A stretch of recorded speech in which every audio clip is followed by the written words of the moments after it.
Hello everyone. Today we are coming back with our lecture number 12 of this series, that is electricity, magnetism and semiconductor. तो इसमें का हमारा चालू है अभी भी इलेक्ट्रिसिटी मैग्नेटिज्म के ही कुछ टॉपिक्स हम लोग अभी भी स्टडी कर रहे हैं.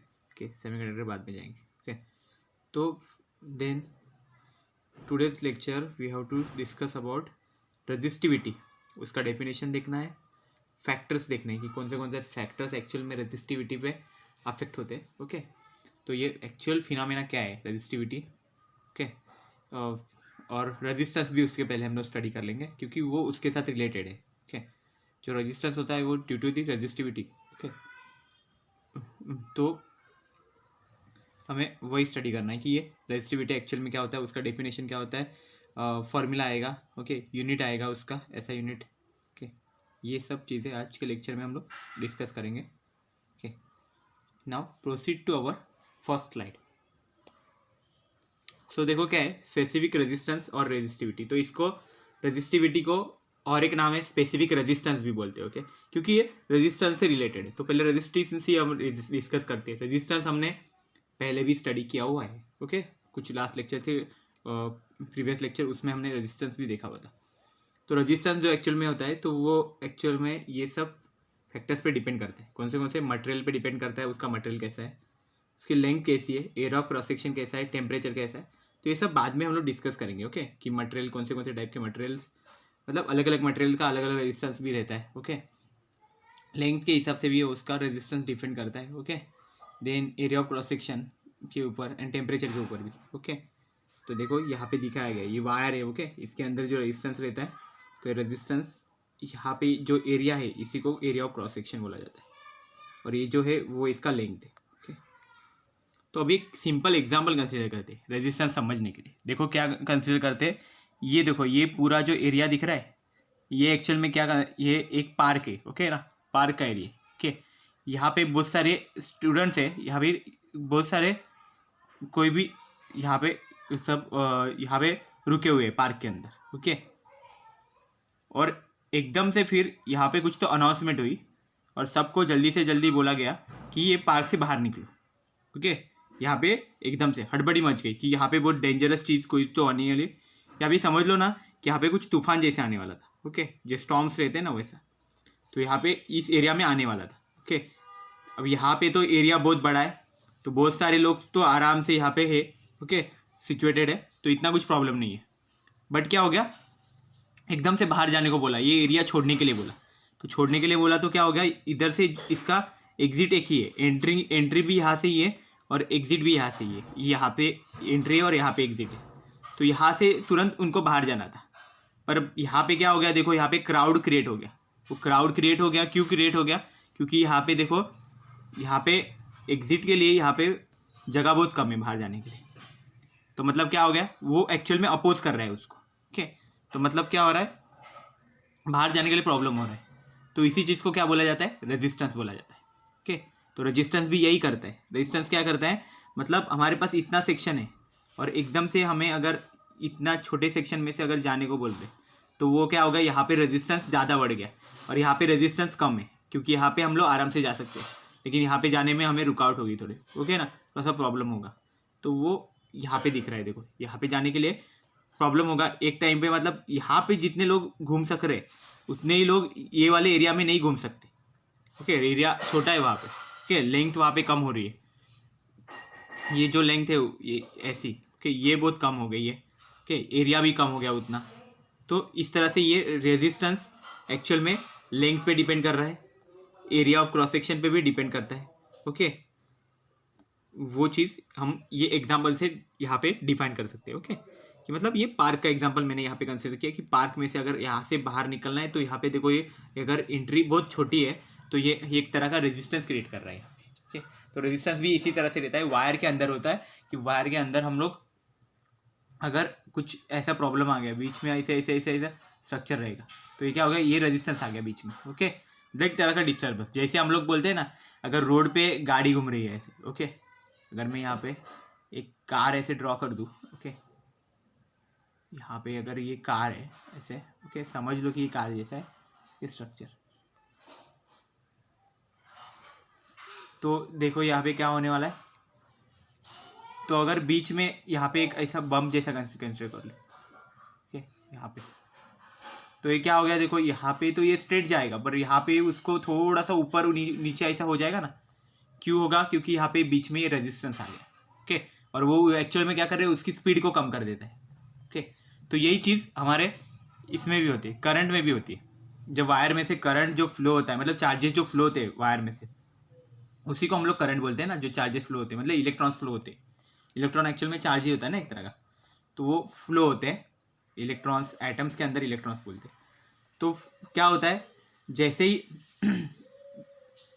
इसके अंदर से फ्लो हो रहे, ओके, तो यहाँ पे भी क्या होता है, रेजिस्टेंस मतलब क्या होता है कि अपोज करता है, यहाँ पे किसी तरह का अपोजिशन रहता है, ओके, और उसके वजह से क्या होता है, इसकी स्पीड कम होती है। स्पीड कम होती है मतलब यहाँ पे कम चार्जेस फ्लो होंगे, कम चार्जेस फ्लो होंगे मतलब करंट कम होगा, ओके, तो करंट वहाँ पे कम हो जाएगा, जहाँ पे रेजिस्टेंस ज़्यादा है वहाँ पे करंट कम हो जाएगा। इसलिए तो हमारा वो लॉ था कि ओम्स लॉ जो हम लोग लिखते थे, V = I/R, तो इसमें क्या हो जाता था, हमारा जो रेजिस्टेंस है R = हम लोग क्या लिखते थे, is inversely proportional to I हो जाता था, ओके। मतलब क्या हो गया कि अगर हमारा रेजिस्टेंस बढ़ जाता है तो क्या हो जाएगा, हमारा करंट जो है वो कम होते जाएगा, ओके, डिक्रीज होते जाएगा। तो ये एक्चुअल में चीज़ हमें यहाँ से पता चलेगी रेजिस्टेंस में से, जब ओम्स लॉ हमने लिखा था, ओम्स लॉ में ही हमने रेजिस्टेंस स्टडी किया था, ठीक है ना।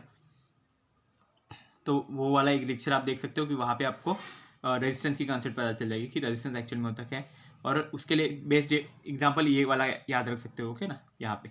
तो रेजिस्टेंस मीन्स क्या है, it is a opposition to the charges, okay, मतलब जो हमारे इलेक्ट्रॉन्स रहते हैं उसको अपोजिशन करने का काम वो एक्चुअल में रेजिस्टेंस का रहता है, ओके। रेजिस्टेंस का यूज़ भी है, इसलिए भी वो किया जाता है क्योंकि अगर रेजिस्टेंस नहीं रहेगा वायर के अंदर तो फिर करंट क्या होगा, एकदम अनकंट्रोल वहाँ पे निकलेगा, ओके। बिल्कुल अगर उस रेजिस्टेंस नहीं है तो अनकंट्रोल करंट निकलेगा और वो ज़्यादा अफेक्टेड रहेगा, बहुत ज़्यादा उसका डेंजरस इफेक्ट हो सकता है, एथेरेटिस इफेक्ट यहाँ पे आ सकता है, ठीक है, इसलिए ये किया जाता है, ठीक है। तो अभी इसके बेसिस पे हम लोग स्पेसिफिक रेजिस्टेंस और रेजिस्टिविटी क्या रहता है वो अभी देखेंगे। देखो, तो स्पेसिफिक रेजिस्टेंस एक्चुअल में रेजिस्टेंस की एक प्रॉपर्टी है कि जो रेजिस्टेंस होता है it is due to the specific resistance, okay. The property of the conductor which gives the resistance is known as the resistivity, okay. इस तरह से एक डेफिनेशन रहता है और इसका फॉर्मूला डेफिनेशन रहता है। तो फॉर्मूला का डेफिनेशन देखो क्या है, एट गिवन टेम्परेचर, मतलब कुछ भी अगर जो टेम्परेचर दिया है हमें वो, ओके, उस टेम्परेचर पे the resistance of the conductor is directly proportional to its length. तो देखो जो रेजिस्टेंस है वो एक्चुअल में क्या रहेगा, लेंथ के डायरेक्टली प्रोपोर्शनल है, ओके, लेंथ को डायरेक्टली प्रोपोर्शनल है, मतलब अगर लेंथ बढ़ता है तो रेजिस्टेंस बढ़ेगा, ऐसा। And inversely proportional to the area of cross section, और एरिया ऑफ क्रॉस सेक्शन को क्या है, वो इन्वर्स प्रोपोर्शनल है उसका, ओके। मतलब क्या होगा, रेजिस्टेंस अगर बढ़ेगा तो एरिया कम होते, मतलब एरिया अगर बढ़ेगा तो रेजिस्टेंस वहाँ पे कम होते जाएगा, ओके। ये एक चीज़ होगी। ये दोनों इक्वेशंस को अगर कंबाइन करते हैं तो हमें फाइनल हमें कैसा मिलेगा, देखो, R is directly proportional to L/A।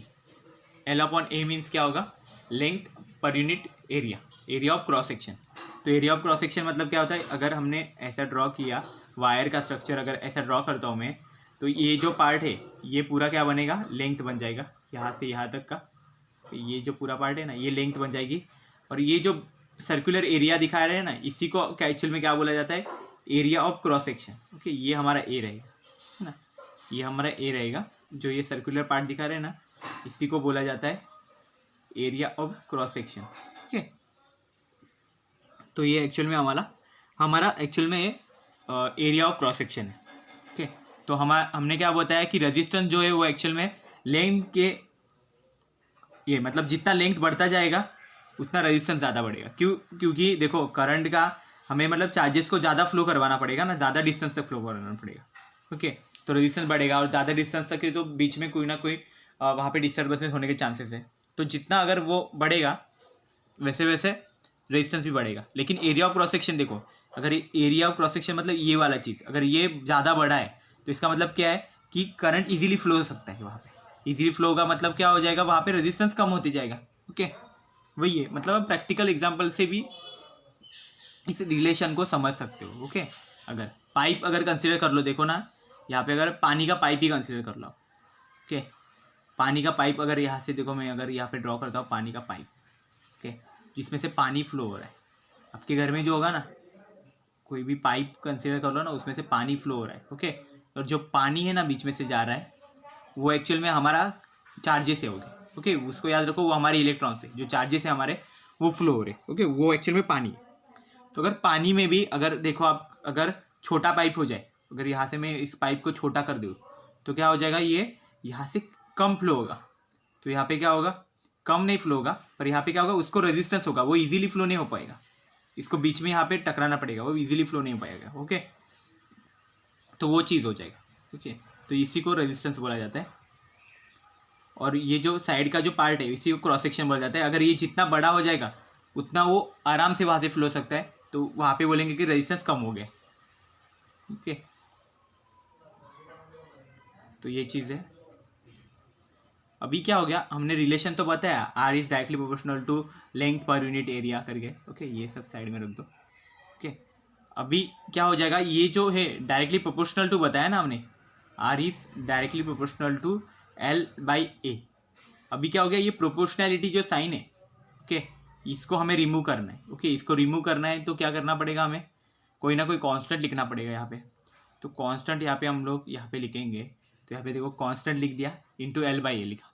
अभी कांस्टेंट एक्चुअल में क्या है, कौन सी क्वांटिटी कांस्टेंट है, तो एक नया क्वांटिटी यहाँ पे इंट्रोड्यूस किया गया, उस क्वांटिटी को ना यहाँ पे रो करके, ओके ना, रो के फॉर्म में, तो यहाँ पे इंट्रोड्यूस किया और इसको नाम दिया गया स्पेसिफिक रेजिस्टेंस या फिर रेजिस्टिविटी, इसी को बोला जाता है स्पेसिफिक रेजिस्टेंस या रेजिस्टिविटी, ओके, जो एक्चुअल में लेंथ पे डिपेंड नहीं करता, एरिया पे भी डिपेंड नहीं करता, भले ही उसके फॉर्मूला में यहाँ पे एरिया और ये भी है, पर उस पर डिपेंड नहीं करेगा, वो डिपेंड क्या किस पे करता है, मटेरियल पे डिपेंड करता है कि आपका मटेरियल कैसा है उस पर, देन वो टेम्परेचर पे भी डिपेंड करता है, ओके, टेम्परेचर कितना अप्लाई किया गया, तो गिवन टेम्परेचर और मटेरियल उस पर डिपेंड करता है एक्चुअल में ये क्वांटिटी कैसी है, ओके, क्योंकि एक्चुअल में कांस्टेंट है ना, तो ये सब चीज़ें उस पर अफेक्ट नहीं करेगी, ओके, बट इसके बेसिस पे ये सब चेंज हो सकता है, ओके, इसको कांस्टेंट रखने के लिए। तो ये रो यहाँ पे कांस्टेंट है और जिसको बोला जाता है स्पेसिफिक रेजिस्टेंस और resistivity of the conductor, okay, तो कंडक्टर की ये रेजिस्टिविटी भी होती है, तो ये समझ लो, ओके ना।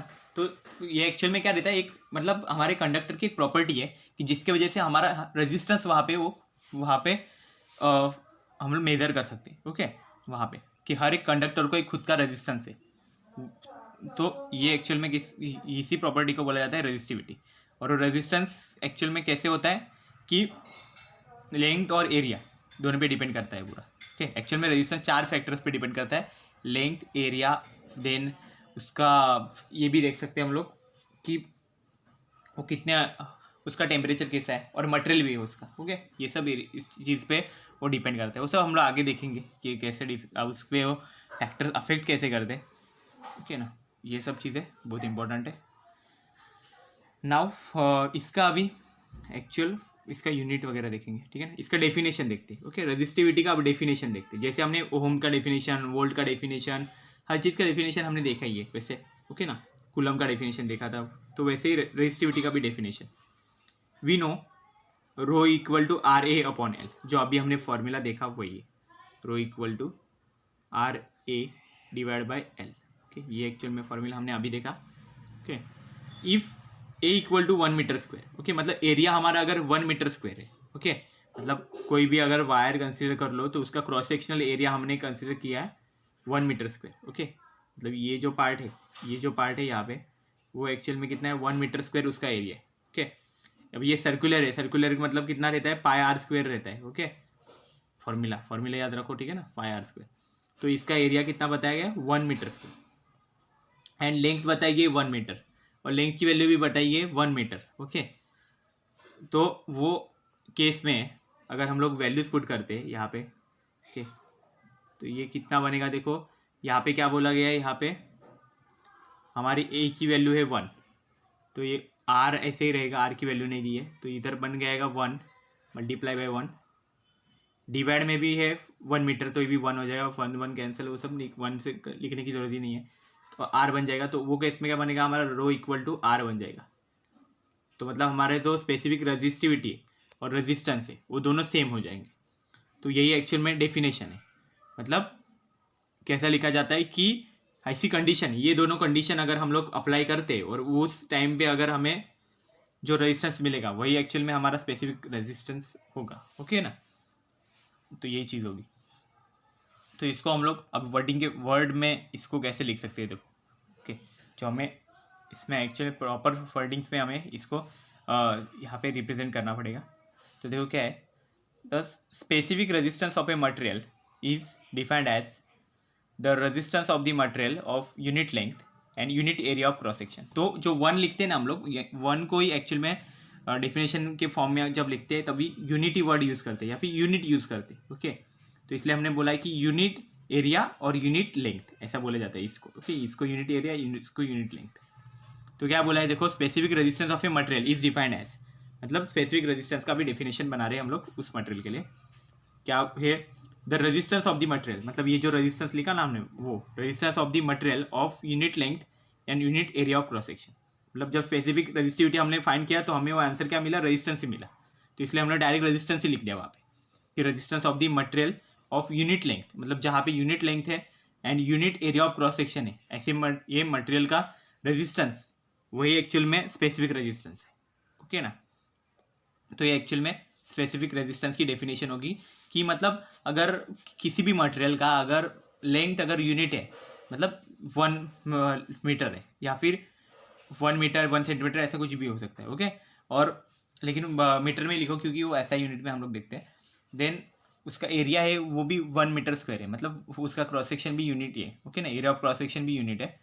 तो ऐसे टाइम पे जो रेजिस्टेंस रहेगा वही एक्चुअल में हमारा स्पेसिफिक रेजिस्टेंस का वैल्यू रहेगा। स्पेसिफिक रेजिस्टेंस मतलब वही रेजिस्टिविटी भी रहेगा। ओके, स्पेसिफिक रेजिस्टेंस को ही हमने वर्ड बोला है रेजिस्टिविटी, तो नहीं किए, तो ये चीज़ हो जाएगी। और अभी इसका यूनिट कैसे लिख सकते हैं, तो यूनिट कैसे आएगा देखो, रो का अगर पहला रेजिस्टेंस का यूनिट क्या रहता है हमारा, ओम रहता है। और हमारा एरिया जो है ऊपर के साइड देखो एरिया लिखा हुआ है, तो एरिया का यूनिट रहता है मीटर स्क्वायर, तो यहाँ पे मीटर स्क्वायर लिखता हूँ। और जो नीचे लेंथ है, लेंथ का भी यूनिट रहता है मीटर, तो एक मीटर से ये दूसरा मीटर कैंसिल हो गया, एक ऊपर मीटर रह जाएगा, तो ये एक्चुअल में कितना बनेगा, ओहम मीटर। ये एक्चुअल में इसका यूनिट बन जाएगा ओहम मीटर। तो ओहम को हम सिंबॉलिकल फॉर्म में लिख सकते हैं। ओके, सिंबॉलिकल फॉर्म में ओहम का क्या बनेगा यूनिट, ये ऐसा ओहम, और यहाँ पे मैं मीटर शो करता हूँ। ठीक है, ये हो गया ओहम, ये बन गया मीटर। तो ये हमारा रो का वैल्यू यहाँ पे क्रिएट हो गया। ओके, तो ये एक्चुअल में ऐसा यूनिट है हमारा, किसके लिए, रेजिस्टिविटी के लिए, तो और उसको बोलते हैं स्पेसिफिक रेजिस्टेंस।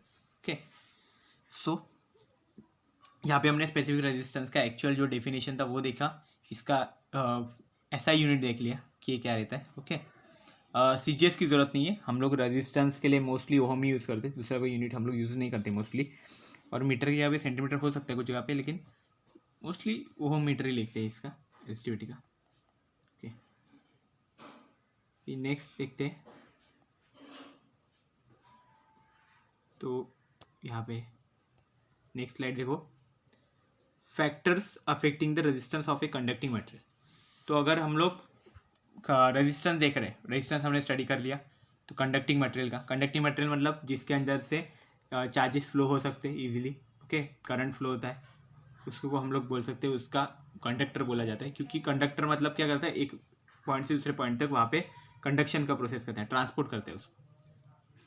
तो उसके फैक्टर्स कौन से, रेजिस्टेंस को ये अफेक्ट करने के लिए कि वो चेंजेस होने के बाद रेजिस्टेंस में भी चेंजेस आ जाए, ऐसे factors.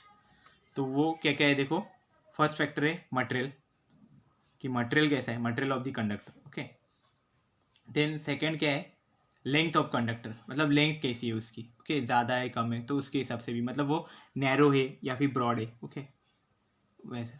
Then area of the conductor, मतलब एरिया कैसा है उसका, थिक है थीन है, मतलब बहुत ज़्यादा कैसे कैसे एरिया है उसका। ओके, उस हिसाब से भी उसको, मतलब एरिया मीन्स कौन सा, पूरा एरिया नहीं, एरिया ऑफ क्रॉस सेक्शन हम लोग देखते हैं यहाँ पे, area of cross section. Okay ना, देन नेक्स्ट जो है वो क्या है, टेम्परेचर, कि टेम्परेचर एक्चुअल में जो हमने मटेरियल यूज़ किया है रेजिस्टेंस जिसका देख रहे वो उसका टेम्परेचर बढ़ाने के बाद उसमें क्या चेंजेस आ रहे, ओके, कम करने पे क्या चेंजेस होते हैं वो चीज़, ओके।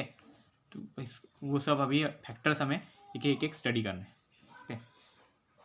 तो फर्स्ट देखते हैं, देखो तो मटेरियल कैसा रहता है, ओके। तो देखो अलग अलग तरह के मटेरियल्स रहते हैं, ओके, उसका रेजिस्टेंस अलग अलग रहता है, बट कुछ मटेरियल्स है कि जिनका रेजिस्टेंस हमेशा कम रहता है, ओके, वही हमें ज़्यादा यूज़फुल है, ओके। ज़्यादा रेजिस्टेंस वाले मटेरियल हम लोग मोस्टली हमारे इलेक्ट्रिकल चीज़ों में तो नहीं यूज़ कर सकते। तो देखो क्या है, आपके घर में जो वायर्स रहती है, ओके, जो इलेक्ट्रिकल वायर्स रहती है अलग अलग टाइप की, तो उसमें क्या रहता है, कौन सा मटेरियल रहता है, तो उसमें मोस्टली कॉपर ही रहता है, ओके, दूसरा कुछ नहीं डालते। तो क्यों नहीं है उसमें, अगर हमारे पास आयरन भी तो हमारा मटेरियल है, जो आयरन रहता है वो भी तो मटेरियल है, देन दूसरे स्टील रहता है वो भी मटेरियल, वो भी एक तरह का मेटल है, ओके ना। तो मेटल्स जो रहते हैं उसमें वैसे तो फ्री इलेक्ट्रॉन ज़्यादा रहते हैं, इसलिए वो मोस्टली अच्छे कंडक्टर रहते हैं, बट फिर भी हम लोग सारे मेटल्स नहीं यूज़ करते, हम लोग कॉपर यूज़ करते हैं इलेक्ट्रिकल कंडक्टिविटी के लिए। तो क्यों कर दे वो सब, तो ओके, तो यहाँ पे बताया, देखो iron has more electrical resistance than geometrically similar copper conductor, okay. तो देखो ये चीज़ है, मतलब जो आयरन रहता है ना उसमें एक्चुअल में क्या है, रेजिस्टेंस बहुत ज़्यादा है हमारे जो कॉपर के वजह से, जो कॉपर है ना हमारा मटेरियल, तो उसमें जितना रेजिस्टेंस है ना उससे कई ज़्यादा रेजिस्टेंस हमें आयरन में मिलता है, ओके। और जहाँ पे रेजिस्टेंस ज़्यादा है, हमारा रिलेशन क्या है, resistance is inversely proportional to I, current के साथ। तो अगर रेजिस्टेंस ज़्यादा है तो क्या होगा, करंट कम कम कम होते जाएगा, और करंट कम होगा तो फिर हमारे घर के अप्लायंसेस वर्क ही नहीं करेंगे जहाँ पे करंट कम है, ओके। और बहुत अफेक्ट करेगा, बहुत प्रॉब्लम होगा वहाँ पे, एनर्जी ज़्यादा जाएगी अगर यहाँ पे होगा। तो इसलिए हम लोग क्या किया है, कॉपर यूज़ करते हैं, ओके। कॉपर अच्छा सोर्स है वहाँ पे उस काम के लिए, इलेक्ट्रिसिटी हमारी कंडक्ट करने के लिए कॉपर हमें ज़्यादा बेनिफिशियल है, ओके।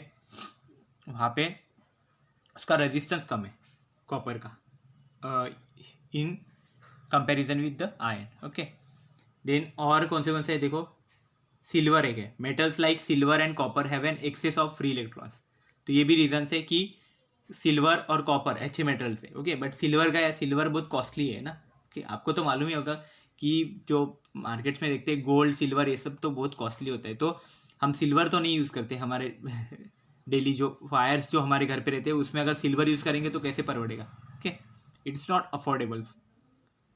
सो सिल्वर तो हम लोग इसलिए नहीं यूज़ करते, बट वो भी एक अच्छा कंडक्टर है, ओके ना, इलेक्ट्रिसिटी के लिए। सो कॉपर तो, लेकिन वो अच्छे कंडक्टर है मतलब क्या है वो, okay, have an excess of free electrons, उसके अंदर बहुत सारे इलेक्ट्रॉन्स हैं जो फ्रीली मूव कर सकते हैं, ओके। ऐसे दिखेंगे नहीं पर उसमें होते, okay, which are not held strongly with any particular atom of metals, मतलब कौन से भी मेटल, वो मेटल के जो एटम्स रहते हैं अंदर, ओके, उसके अंदर ही इलेक्ट्रॉन्स रहते हैं ना, तो वो एक्चुअल में स्ट्रांगली वहाँ पे बाउंड नहीं हुए हुए, ओके, वो फ्रीली मूव कर सकते हैं अगर जब हम उसको कुछ एनर्जी प्रोवाइड करते हैं तो, ओके। तो ये एक्चुअल में रीज़न है, मेन रीज़न कि जिसकी वजह से कॉपर हमें ज़्यादा बेनिफिशियल है, ओके। और मेटल्स ही होते हैं, हम बाकी रबर और प्लास्टिक और ये सब रहते हैं ना, ये सब नहीं यूज़ कर सकते क्योंकि इसमें फ्री इलेक्ट्रॉन्स नहीं मिलेंगे हमें इतने, ओके। इलेक्ट्रॉन्स रहेंगे बट फ्री इलेक्ट्रॉन्स नहीं रहेंगे, वो चीज़ रहती है। तो बहुत इंपॉर्टेंट चीज़ है ये, जिसकी वजह से हम लोग मोस्टली ये यूज़ करते हैं, ओके। तो इलेक्ट्रिकल रेजिस्टेंस मेटल में कम रहता है नॉन मेटल्स के हिसाब से। देन नेक्स्ट के, these free electrons move randomly in all direction inside metals. तो जो फ्री इलेक्ट्रॉन्स हैं वो एक्चुअल में रैंडम डायरेक्शन में वहाँ पे मूव करते हैं मेटल के अंदर, बट जब हम एक्सटर्नल फील्ड वहाँ पे अप्लाई करते हैं, मतलब कुछ भी एनर्जी हम लोग उसको प्रोवाइड करते हैं, तो वो टाइम पे क्या होता है, वो एक स्पेसिफिक डायरेक्शन मतलब पर्टिकुलर डायरेक्शन में ही वो फ्लो होना चालू हो जाते हैं, ओके। तो वो चीज़ का ही हम लोग एक्चुअल में यूज़ करते हैं हमारे इलेक्ट्रिक, जो कि घर में हमारे इलेक्ट्रिक के अप्लाइंसेस है, ओके, जो कुछ सॉकेट वगैरह है वहाँ पे हमने जो लाइट्स जो दिए गए है, सब बल्ब ट्यूबलाइट वगैरह, ये सबको ग्लो करने के लिए हमें जो करंट फ्लो करवाना पड़ता है, करंट हमें भेजना पड़ता है, ओके। तो वो करंट कहाँ से आता है, इससे ही आता है, चार्जेस वैसे ही फ्लो होते हैं, ठीक है ना। तो वो चीज़ रहती है यहाँ पे। तो इसलिए इलेक्ट्रिकल रेजिस्टेंस एक्चुअल में मटेरियल पे भी डिपेंड करता है, कौन सा मटेरियल हम लोग यूज़ कर रहे हैं उसके हिसाब से उसका इलेक्ट्रिकल रेजिस्टेंस भी अलग अलग रहता है मटेरियल टू मटेरियल। तो ये एक्चुअल में अफेक्ट करता है हमारे रेजिस्टेंस पे। नेक्स्ट देखते हैं सेकेंड फैक्टर जो है वो क्या है, length of a conductor. Length का तो हमने ऑलरेडी रेजिस्टिविटी में देख लिया, देखो क्या रहता है। तो जो रेजिस्टेंस रहता है उसका एक्चुअल रीज़न तो हमें मालूम ही है कि इस वो डायरेक्टली प्रोपोर्शनल टू लेंथ हमने बताया था। ओके, तो डायरेक्टली प्रोपोर्शनल टू लेंथ है, इसका मीनिंग क्या हो गया कि जैसे ही लेंथ अगर हम लोग इंक्रीज करते तो जो रेजिस्टेंस है वो भी इंक्रीज ही करेगा, दोनों सेम काम करेंगे। और अगर लेंथ हम लोग डिक्रीज करते तो रेजिस्टेंस भी डिक्रीज हो जाएगा वहाँ पे। ओके, तो यही चीज़ हो जाएगी। तो देखो क्या है, the resistance R of the wire is directly proportional to the length of the wire. तो जो रेजिस्टेंस है हमारा ओके वायर में, तो वो एक्चुअल में क्या होगा, डायरेक्टली प्रोपोर्शनल है हमारे लेंथ के साथ। वायर की जो लेंथ है उसके साथ वो डायरेक्टली प्रोपोर्शनल है। तो इसके वजह से क्या हो जाएगा, अगर हम लोग लेंथ को इंक्रीज करते हैं, if we increase the length then the resistance of the wire also increases. Okay, ये चीज़ रहता है। So it means if we double the length of the wire, अगर हम लोग यहाँ पे समझ लो अगर वायर की लेंथ को डबल करते ओके मतलब एल को अगर हम लोग 2L कर देते तो हमारा जो रेजिस्टेंस रहेगा वो भी एक्चुअल में डबल हो जाएगा, इट्स रेजिस्टेंस विल आल्सो भी डबल। तो ये भी एक्चुअल में डबल डबल हो जाएंगे दोनों भी। ओके, तो इस तरह से ये चेंज होगा। तो ये डायरेक्ट यहाँ पे रिलेशन यहाँ पे रहता है, क्योंकि ये क्या हो गया डायरेक्टली प्रोपोर्शनल है ना। तो जैसे लेंथ चेंज होगी वैसे रेजिस्टेंस चेंज होगा। ओके, मतलब वो पूरी तरह से इस लेंथ पे डिपेंड है। ओके, रेजिस्टेंस लेंथ किस तरह से अफेक्ट करती है उस पर भी वो ज़्यादा डिपेंड करता है। देन नेक्स्ट हम लोग बोल सकते हैं and if length is half, अगर हाफ मतलब क्या रहता है, हाफ कर दिया। अगर एल को हम लोग हाफ कर देते मतलब 1/2L, अगर ऐसे कर देते एल को हाफ एल कर देते, अगर इसको हाफ एल कर देते तो जो रेजिस्टेंस है वो भी एक्चुअल में हाफ बन जाएगा। ओके, इसको हाफ करेंगे तो रेजिस्टेंस भी है वो भी हाफ बन जाएगा।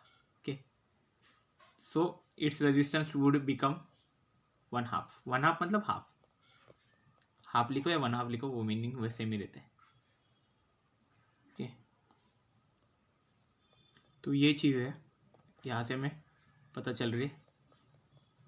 तो अब इसका एग्जाम्पल ऐसे भी देख सकते हो, देखो ये जो वायर है इसमें अगर हम समझ लो कि यहाँ पे 5 यहाँ पे अगर इलेक्ट्रॉन्स है इसके अंदर, इसमें भी 5 इलेक्ट्रॉन्स है, सेम साइज के 5 इलेक्ट्रॉन्स है। यहाँ पे 5 इलेक्ट्रॉन्स इजीली फ्लो हो सकते हैं, उनको कुछ ज़्यादा प्रॉब्लम नहीं होगा क्योंकि जगह बहुत है ना, आराम से घूम सकते हैं यहाँ पे।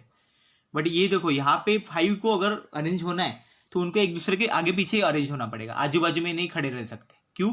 क्योंकि यहाँ पे क्या हो गया, लेंथ यहाँ पे उसकी ज़्यादा है और लेंथ ज़्यादा होने की वजह से क्या हो गया, उनको आगे पीछे ही खड़ा होना पड़ा वहाँ पे। ओके, तो क्या हो गया, लेंथ ज़्यादा है पर वहाँ पे क्या हो गया, रेजिस्टेंस ज़्यादा बढ़ गया। ओके, और यहाँ पे देखो लेंथ नहीं लेकिन यहाँ पे एरिया ज़्यादा है। तो यहाँ पे अगर हम लोग कंसिडर करें कि एग्जाम्पल देखो, मैं अगर यहाँ पे ड्रॉ करता हूँ ये लेंथ ओके, और ये दूसरा और एक वायर निकालता हूँ, इसकी लेंथ इतनी ज़्यादा है, तो रेजिस्टेंस देखो इसमें ज़्यादा रहेगा, जिसकी लेंथ ज़्यादा है वहाँ पे रेजिस्टेंस भी ज़्यादा रहेगा, क्योंकि ज़्यादा डिस्टेंस ट्रैवल करना है ना, ज़्यादा डिस्टेंस ट्रैवल करना है मतलब डिस्टर्बेंसेस ज़्यादा होंगे वहाँ पे। ओके, इसका रियल टाइम अगर एग्जाम्पल कंसिडर करें तो आप ये कंसिडर करो कि आपको अगर 5 किलोमीटर का अगर रास्ता यहाँ पे क्रॉस रोड अगर आपको यहाँ पे ड्राइविंग करनी है, ओके कार ड्राइव करना है 5 किलोमीटर के इस पे, और एक साइड है यहाँ पे 1 किलोमीटर।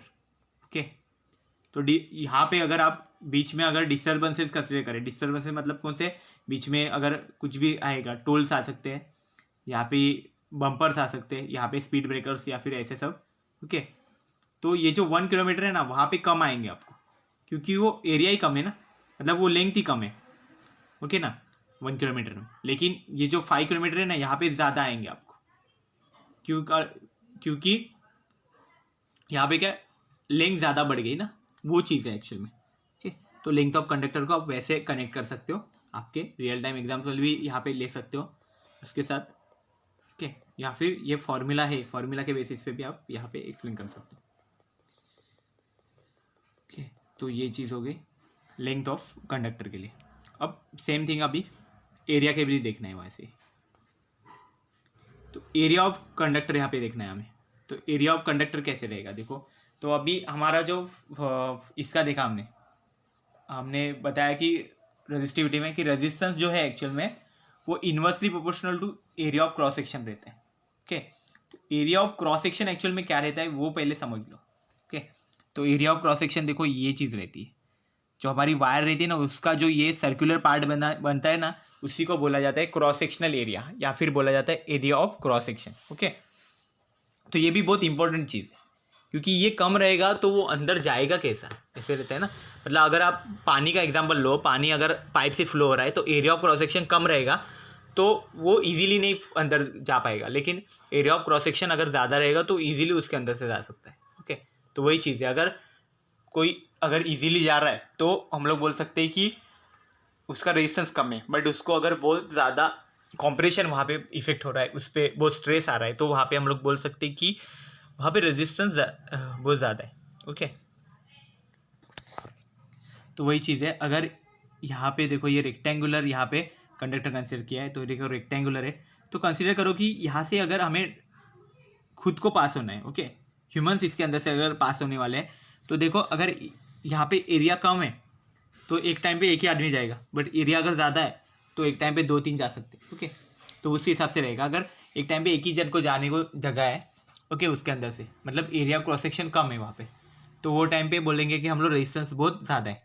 बट एक टाइम पे अगर 3-4 लोग अगर एक साथ जा सकते हैं उसमें पैरेलली, तो वो टाइम पे हम लोग क्या बोलेंगे कि इसका area of cross section actual में बहुत ज़्यादा है, ज़्यादा होने की वजह से रेजिस्टेंस बहुत कम हो गया, ओके। तो इस तरह से रहता है, मतलब ये इन्वर्स यहाँ पे रिलेशन है, इसलिए भी यहाँ पे हो सकता है। देखो कैसे, R is inversely proportional to the area of cross section. तो इसका मीनिंग क्या हो गया, देखो जैसे ही एरिया बढ़ गया, इसका एरिया ऑफ क्रॉस सेक्शन अगर बढ़ गया तो ये रेजिस्टेंस यहाँ पे डिक्रीज हो जाएगा, ओके। और वही अगर अपोजिट कैसे, एरिया अगर छोटा हो गया, ये बहुत छोटा हो गया, तो इजीली ऐसे उसमें से फ्लो नहीं हो पाएगा, तो क्या होगा, यहाँ पे रेजिस्टेंस इंक्रीज हो जाता है। तो ये इन्वर्स रिलेशन में ऐसे रहता है एक्चुअल में ना। सो हम लोग यहाँ पे क्या बता सकते हैं इसमें कि तो ये एक्चुअल में सर्कुलर क्रॉस सेक्शनल एरिया बताया था, जो एक्चुअल में एरिया उसका रहता है पाई आर स्क्वायर, जो हम लोग काउंट करते हैं। तो और जो रेक्टेंगुलर रहता है ना, फॉर स्क्वायर और रेक्टेंगुलर, ओके, स्क्वायर भी बोल सकते हैं और रेक्टेंगुलर भी बोल सकते हैं इसको, क्योंकि रेक्टेंगुलर कंसिडर करो, ओके, क्योंकि स्क्वायर भी एक तरह का रेक्टेंगुलर ही रहता है कि जिसमें लेंथ और ब्रेड दोनों सेम रहते हैं, ओके, इस तरह से। तो अगर रेक्टेंगुलर का आप कंसिडर करें लेंथ इंटू ब्रेड का, तो वो एक्चुअल में कैसे रहेगा, देखो उसका जो फॉर्मूला है वो ऐसे रहेगा, ओके। ये फॉर्मूला क्या है याद रखो कि लेंथ इंटू ब्रेड, ऐसा फॉर्मूला याद रखो रेक्टेंगुलर का। मोस्टली ये ऐसे रेक्टेंगुलर वाले नहीं पूछे जाते, मोस्टली ये ऐसा पूछा जाता है, क्योंकि हम वायर से ही देखते हैं ना, वायर्स के अंदर ही सब रेजिस्टेंस वगैरह ये चीज़ें देखते हैं, तो हम लोग मोस्टली ऐसे वायर्स तो नहीं यूज़ करते, वायर्स हमारे ऐसे ही रहते सर्कुलर टाइप पे, सिलेंड्रिकल टाइप, ठीक है ना, तो इसलिए वो देखते हैं। देन देखो क्या लिखा है, the resistance R of a wire is inversely proportional to the area of cross section A of the wire as. तो जो रेजिस्टेंस है वायर का, ओके, वो एक्चुअल में हमारे जो एरिया ऑफ क्रॉस सेक्शन है वायर का, ओके, ये जो सेक्शन है बीच का, ये सर्कुलर सेक्शन जिसमें एक्चुअल में रेडियस है वो डी लिखा है, वो डायमीटर है उसका, ठीक है ना। तो उसका क्या है, वो इन्वर्सली प्रोपोर्शनल है उसको area of cross section. It means that a thick wire would have smaller resistance then a thin wire. Thick मतलब कौन सा वायर रहता है, ओके, जो थिक वायर रहता है ना, मतलब ऐसा जो मोटा सा वायर रहता है ना, वो थिक वायर हो गया, ओके। तो उसमें क्या है, रेजिस्टेंस बहुत कम रहेगा बोला है। और जो थिन वायर है मतलब ऐसा वायर कि जिसकी रेजिस्टेंस बहुत कम है, मतलब जिसका रेडियस छोटा है, कि ये रेजिस्टेंस हो गया, ये इसका रेजिस्टेंस हो गया, तो ये जो पार्ट है वो थिक है, ये जो है वो थिन है, ओके। तो थिन वायर में रेजिस्टेंस ज़्यादा होगा, थिक में कम होगा, ओके, ये चीज़ हमें यहाँ से पता चल रही, क्योंकि यहाँ पे एरिया भी ज़्यादा होगा क्योंकि रेडियस ज़्यादा है। रेडियस ज़्यादा है क्योंकि हमारा फॉर्मूला क्या है एरिया का, पाई आर स्क्वायर है। तो रेडियस पे पूरा डिपेंड करता है क्योंकि पाई की वैल्यू तो कांस्टेंट है, 3.145 की वैल्यू है, लेकिन आर पे डिपेंड कर रहा है अभी पूरा एरिया। तो एरिया अगर आर पे डिपेंड कर रहा है, यहाँ पे रेडियस अगर ज़्यादा है तो इसका मतलब इसका एरिया ज़्यादा रहेगा। यहाँ पे रेडियस कम है तो इसका यहाँ पे एरिया कम रहेगा। तो जो थिक पार्ट है वहाँ पे क्या हो जाएगा, एरिया ज़्यादा है, तो इसका मतलब क्या हो जाएगा, ये जो हमारा रेजिस्टेंस है वो कम कम होते जाएगा। ओके, तो ये चीज़ हो जाएगी, यहाँ से हमें पता चल जाएगा। ओके, अभी क्या हो गया, एरिया हो गया। अभी लास्ट एक और है हमारा जो फैक्टर एक्चुअल में अफेक्ट करता है मोस्टली, जो रेजिस्टिविटी पे भी अफेक्ट करता है, रेजिस्टेंस पे भी अफेक्ट करता है। तो वो क्या है हमारा, देखते हैं आगे। ये एक्चुअल में समझ गया ना कि एरिया ऑफ क्रॉस सेक्शन क्या रहता है, और इसका जो फॉर्मूला याद रखो, ठीक है ना। ये एरिया मतलब जो सर्कल का एरिया रहता है ना वो पाई आर स्क्वायर, यही एक्चुअल में हम area of cross section find करने के लिए ये फॉर्मूला यूज़ कर सकते हैं, ठीक है ना। A equal to pi R square. अभी नेक्स्ट देखते हैं टेम्परेचर। तो टेम्परेचर एक्चुअल में क्या है, देखो टेम्परेचर हमें अफेक्ट करता है इसके लिए, ओके ना।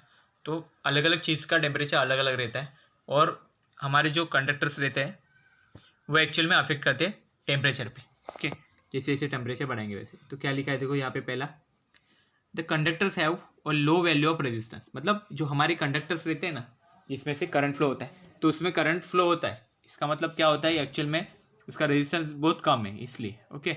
जो रेजिस्टेंस का अगर ग्राफ निकालते हैं हम लोग, यहाँ पे रेजिस्टेंस लिख देते हैं, यहाँ पे हमारा टेम्परेचर रहेगा, ओके। तो ये रेजिस्टेंस की वैल्यू ऑलरेडी बहुत कम रहती है, ओके। और एक ग्राफ इस तरह से बनता है, अभी इसका मीनिंग बताऊंगा। तो वो कैसे है, जो कंडक्टर्स रहते हैं ना उसकी वैल्यू, उसके रेजिस्टेंस की वैल्यू बहुत लो रहती है, ओके। एंड जो एक्चुअल में अगर हम लोग इंक्रीज़ करते हैं उसका, अगर टेम्परेचर इंक्रीज़ करें, देखो यहाँ पे दिखाया गया है टेम्परेचर हमने जैसे जैसे बढ़ाया रेजिस्टेंस बढ़ते बढ़ते जा रहा है, इंक्रीज़ होते जा रहा है, ओके ना। ये कंडक्टर्स में ये चीज़ होती है, ओके ना। मतलब मोस्टली मेटल्स में ऐसी चीज़ होती है।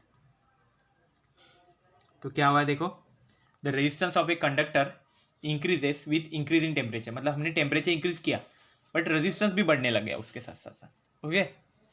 तो वही चीज़ एक्चुअल में टेम्परेचर के साथ होती है जब हम मेटल्स पे करते हैं, ओके। मैं अभी सिर्फ मेटल्स पे ही डिस्कस कर रहा हूँ, यहाँ पे कंडक्टर्स हम लोग मोस्टली मेटल्स ही यहाँ पे देख रहे हैं, ओके ना। तो वो चीज़ में हमें वो चीज़ देखेगी कि टेम्परेचर जो रहेंगे, अगर टेम्परेचर इंक्रीज़ करते हैं हम लोग तो रेजिस्टेंस की वैल्यू भी इंक्रीज होती जाएगी यहाँ पे, ओके ना। और अगर हम लोग कुछ दूसरे, अगर हम लोग थर्मिस्टर या फिर ऐसे जो चीज़ें हैं जिसको एक्चुअल में सेमीकंडक्टर्स कंसिडर किया जाता है, तो उसमें उल्टा रहता है उसमें एक्चुअल में। तो वो सब हम लोग अभी नहीं देखेंगे, लेकिन उसमें क्या रहता है मैं एक शॉर्ट में बता देता हूँ। उसमें होता है कि टेम्परेचर अगर कम करते तो उसका रेजिस्टिविटी कम कम होते जाता है, रेजिस्टेंस कम होते जाए, ओके। तो वो चीज़ रहती है। तो लेकिन जनरली जो मेटल्स रहते हैं कंडक्टर्स, उसमें ये चीज़ होती है, ओके ना, कि रेजिस्टेंस अगर बढ़ा, जो अगर टेम्परेचर अगर बढ़ाते तो टेम्परेचर उसके साथ साथ उसका रेजिस्टेंस भी बढ़ेगा। That means the resistance of a conductors increases with an increase in temperature, okay. Then next क्या लिखा है यहाँ पे देखो, this is due to an increase in the number of collisions of electrons with themselves and with the atoms of the metals, मतलब जो हमने material लिया हुआ है उसके अंदर बहुत सारे एटम्स रहेंगे, एटम्स के साथ साथ इलेक्ट्रॉन्स भी रहेंगे। तो क्या होता है, जैसे ही हम लोग इंक्रीज करते, टेम्परेचर इंक्रीज करते, टेम्परेचर इंक्रीज होने की वजह से क्या हो जाता है, यहाँ पे एनर्जी बढ़ जाती, एनर्जी बढ़ गई, इसके अंदर बहुत सारा एनर्जी आ गया, काइनेटिक एनर्जी। तो ये एक दूसरे के ऊपर ये टकराना चालू कर देते हैं, मतलब कोलिजन होना, वहाँ पे कोलिजन उसको बोलते हैं इस प्रोसेस को।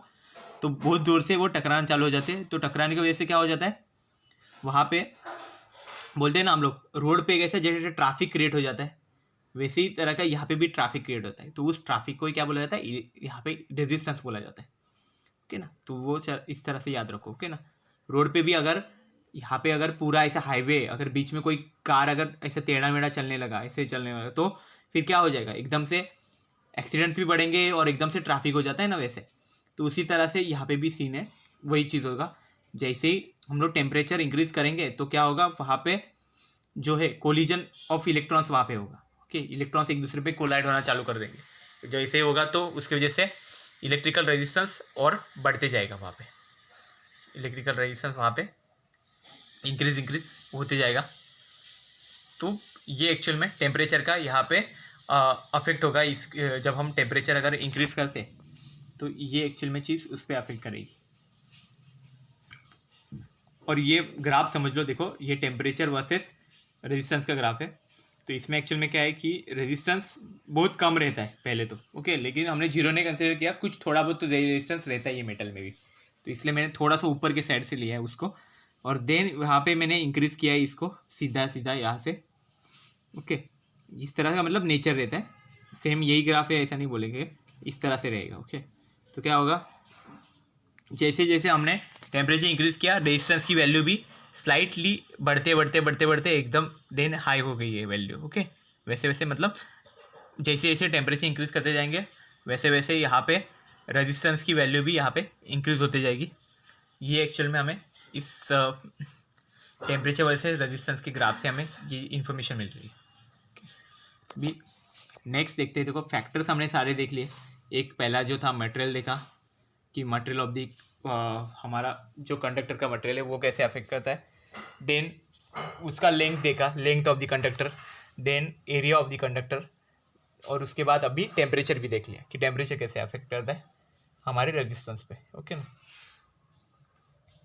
देन नेक्स्ट देखते हैं, अभी रेजिस्टेंस देखा, रेजिस्टिविटी देखा, तो अभी देखो क्या है कि इन दोनों के बीच का डिफरेंस क्या है।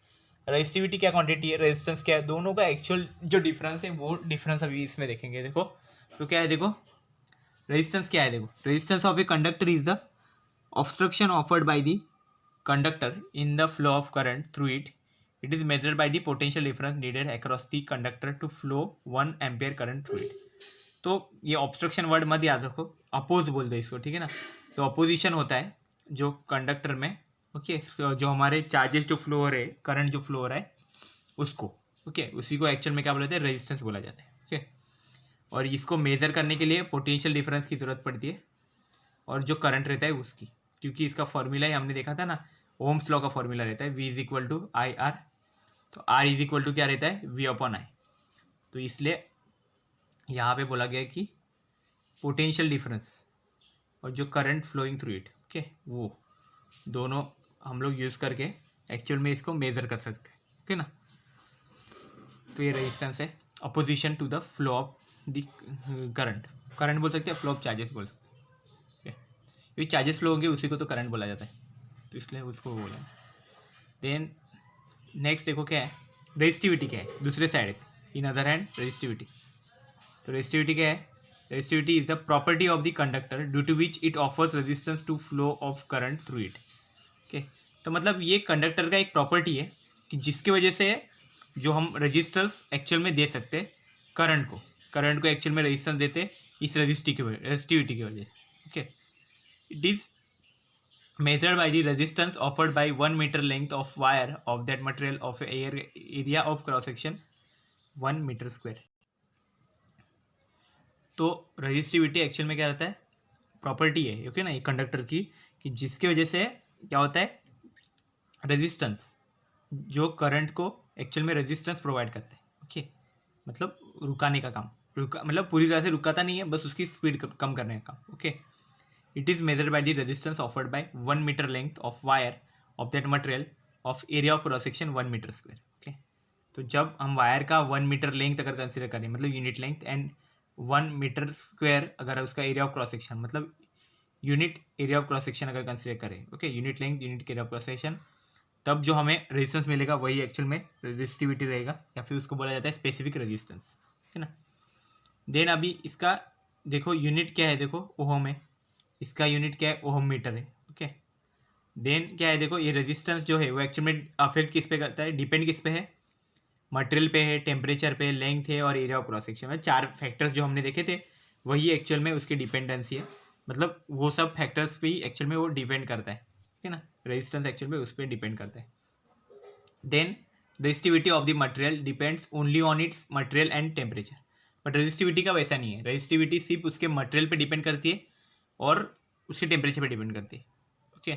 उसके फॉर्मूला में आपको मिलेंगे बाकी के वो भी चीज़ें, लेकिन वो उस पर डिपेंड नहीं करती, क्योंकि वो एक्चुअल में कांस्टेंट है ना एक तरह का, तो वो इस पर डिपेंड नहीं करता, वो सिर्फ मटेरियल पे डिपेंड करता है और वो टेम्परेचर पे डिपेंड करता है। Okay, depends on material and temperature. तो so this is all about the resistance and resistivity. Okay, I hope you have cleared all these things about the today's lecture. If you have any doubt, you can ask. Thank you very much.